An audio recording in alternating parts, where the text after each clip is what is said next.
Assalamualaikum warahmatullahi wabarakatuh. Perkenalkan, nama saya Wulan Febriantika Dewi dari kelas 12 Teknik 1. Di sini saya akan mempresentasikan tentang laporan laba dan rugi.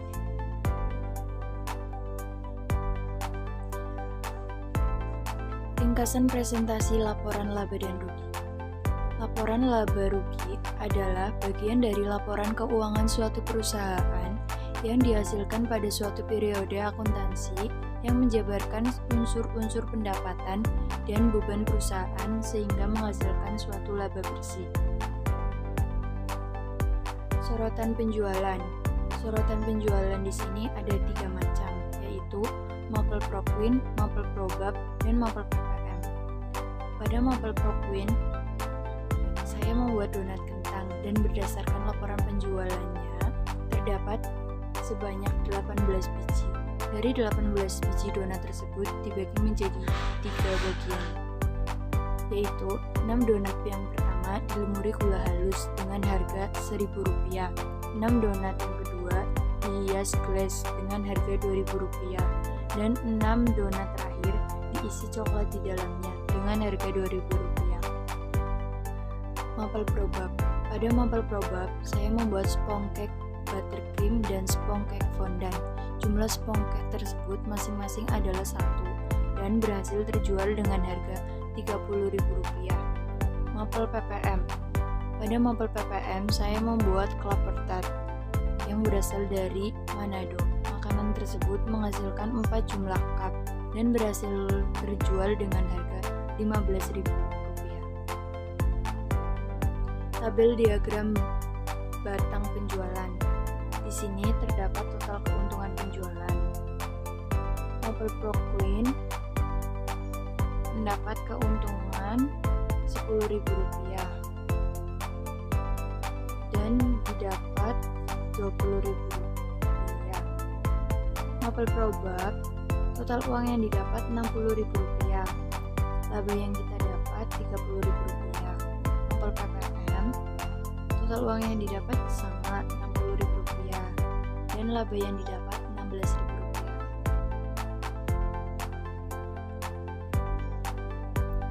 Presentasi keuntungan. Presentasi keuntungan di sini Mapel Proquin mendapatkan 50%. Ketika di diagram lingkaran menjadi 36,8. Mapel Probab juga 50% menjadi 36,8%.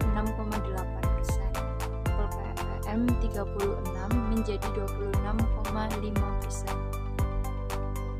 Apakah tidak mempunyai rugi dalam berjualan? Bagaimana sih cara mengatasinya?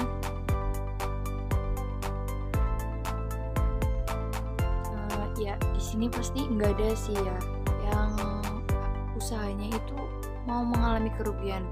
Jangankan rugi dalam jumlah besar, dalam jumlah kecil pun pasti tidak mau. Tak jarang banyak yang maju mundur dan akhirnya mengurungkan niat untuk memulai usahanya hanya karena takut rugi. Tapi apapun itu, baik bekerja maupun berusaha, pasti bertentangan. Pasti ada tantangannya. Mengatur modal usaha itu gimana sih? Nah, di sini juga ada cara mengatur modal usaha agar usaha kita tidak rugi. Pertama, ketahui rasio modal kerja saat ini. Seperti sebelumnya, kita menetapkan jalur untuk tumbuh dan mengembangkan UKM kita dengan cara cari tahu rasio modal kerja kita saat ini itu apa. 2. Kelola persediaan.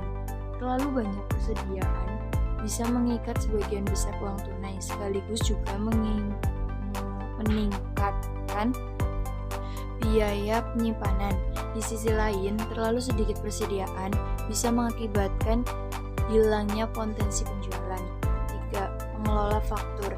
Cara terbaik untuk memastikan pengelolaan modal kerja yang tepat adalah dengan mengirimkan tagihan dan faktur dengan segera yang dapat dianggap sebagai piutang usaha dan meningkatkan modal kerja. 4.